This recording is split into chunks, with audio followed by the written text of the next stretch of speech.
With respect, I call upon the Prime Minister, who is also the Acting Minister of Samoa Land Corporations. Please for address. Honourable Prime Minister.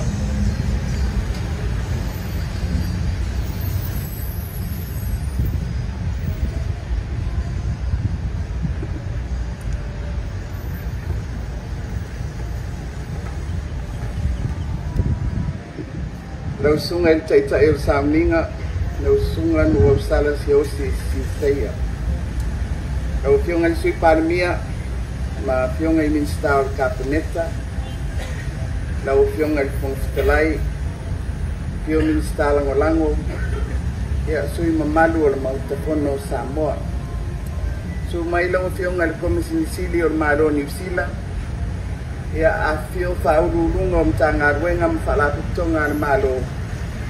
Ia ala leta isui mamalu o le au whaipisinisi. Le maolunga o Samoa o Potopoto. Ia o te pataro fatu i le nei auli mata o fie. Ia manatato poto mai mo le whamoe moe.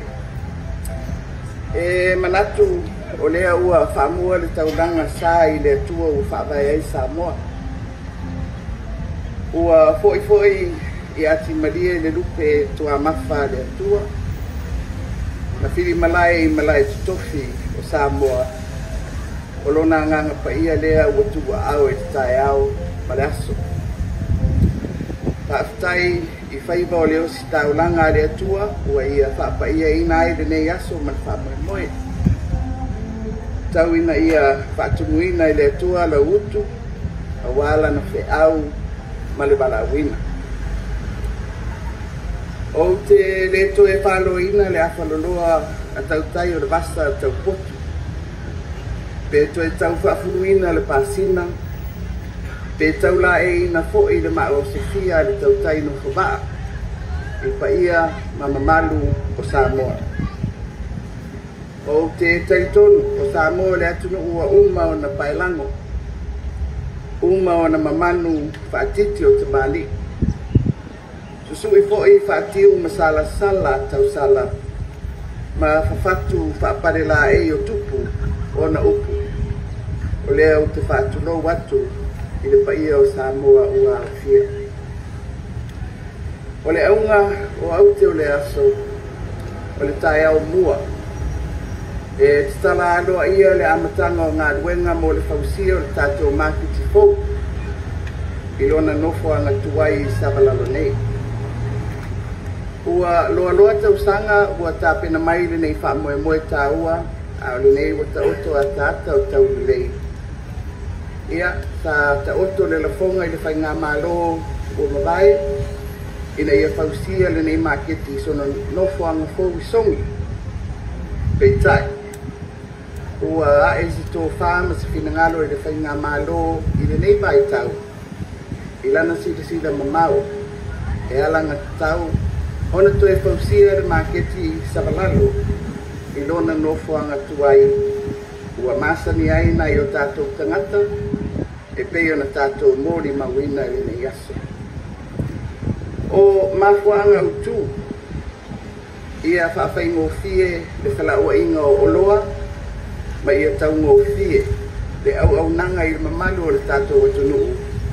O le a whao ngā ina le nei maketi. Ai mai se o tātou atunuu e whai malanga mai no e tua. E au whia ai ma manono ma aporima. Ia whapele mo tutele iso la whai.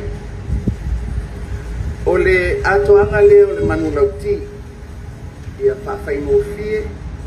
Ma tau ngōwhie. Mo le mamalu o si o tātou atunu. O le nofuanga le nei, o le unga atitonu le mu, o le taulanga, o whia lava e pe awhio ai ai le tātou atunu, pe a ngai sae, pe a ngai sifo ia pia nei. O le nofuanga lava le nei, e a ngai mai uma iai. O le nofuanga fo i le nei, sa iai le tātou maketi mua. Ma ua tere tausanga o whaunga ina pēr, le nei no fuanga e avea ma maketi. Peitai, o le afi ai se mu le lua afi sfugono. Na amata mai ai ona whata oto nei fuafuanga, ma o le nei wa tātou mōri mawina i le aso. Le amata ina aloa ia o ngā ruenga mo le tō e whausia o le tātou mākiti fōu. I sona ata, ma se fōringa fōu, e tusa ma le nei vai tau o suinga ua tātou iai. O le nei ngā ruenga ua fuafua, e se furu waru masina e whausia ai le maketi. O lona winga e te tau o na mai alo na whausia ina na masina o Auguso, po se tema i le lua afe los fulima. O le tau au whai o ngā ruenga e tusa ma le luas fulfa tesi baleiva miliona tāla, ma ua manu malo le company le Zeng Construction Company Limited i le mai ai o le tau fonga a le tātou malo. Ia e avea le nei awanoa e mori ai le anganga whafitaitele i le malo New Zealand i la uafionga i le komi simisili ona o le vai ngā tupe 12 miliona tāla New Zealand o le 20 miliona tāla Samoa ua tau aoina mo le nei ngā ruenga tele a le tātou malo. Ia whamanuia le atua i le loto fisosoani ma le anga le lei mai o le nei paanga mo Samoa. E au na sila fia e 10 miliona tāla le sao le tātou malo e tau ala mai le whaalapu tonga o ele o Samoa mo le nei whamoe. O le company a Tinai Gordon and Associates o le angafa ma le mataituina le rei o le nei ngā ruenga ma le sunga ia le a taua Tom Tinai o le sui o le company ma le sunga ia Anne Milbank o ila ua ia e ngafa ma le vaia le rei o ata ma le whaatinonga o le nei ngā ruenga se ia mai a le rei matuina mai mō lona whaongaina.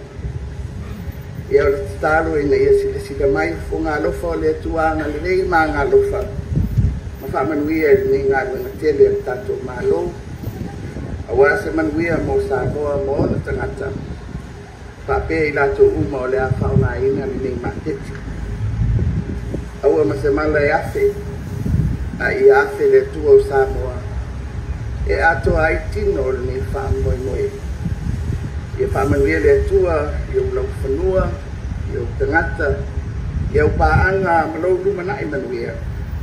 Ia manuia lau tapua inga Samoa.